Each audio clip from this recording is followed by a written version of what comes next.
Hi everyone, my name is Charlie and today I have a currently reading video. Last week, and for a few weeks now, you will have heard me saying that I'm reading Why I'm No Longer Talking to White People About Race by Reni Eddo-Lodge, and I've not read any of that book. I've not read any of that book since I started it. I'm still 12 pages in.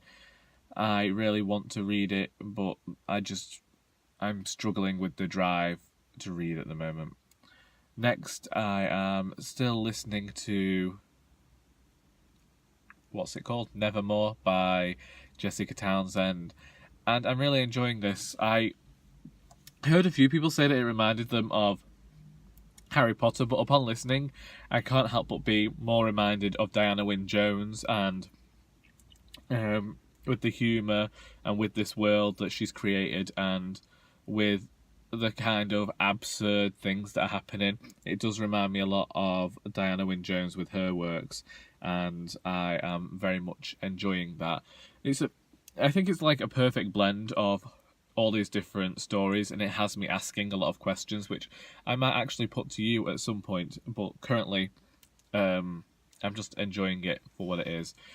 And then I have started 2 books this week. The first was The Leavers by Lisa Ko.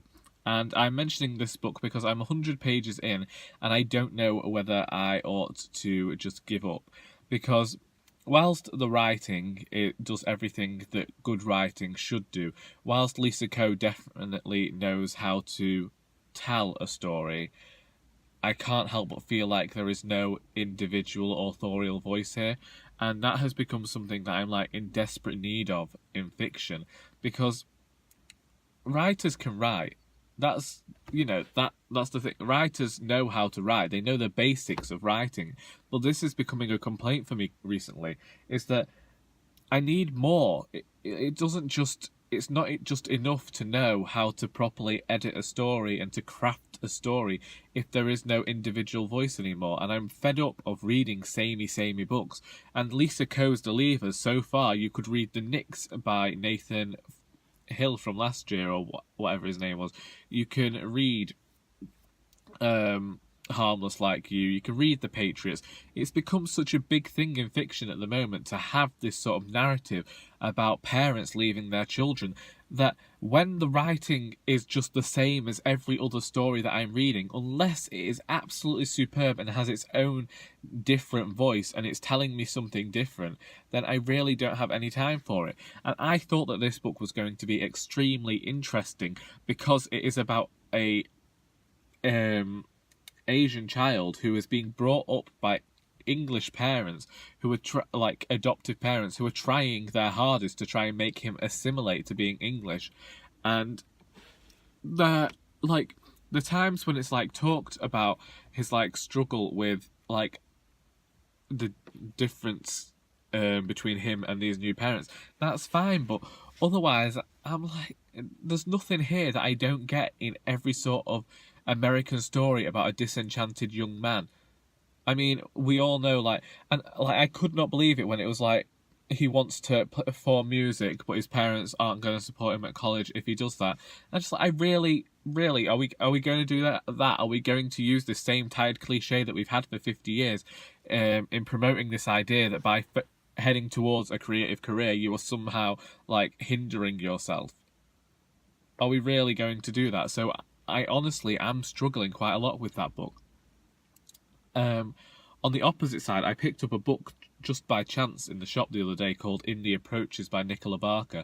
And this is a book that does have, I'm not that far in, I think I'm about 50 pages in, it has an individual voice, and the writing, the way the story is told is quite colloquial, and you feel like you're having a conversation with these characters. But so far I'm 50 pages into the book, and all that's happened is we're having this character built up by all these composite stories that other people are telling about this one character, which has been used before and will probably be used again.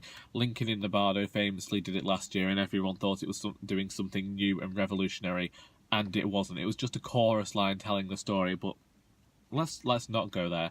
Let's look at In the Approaches.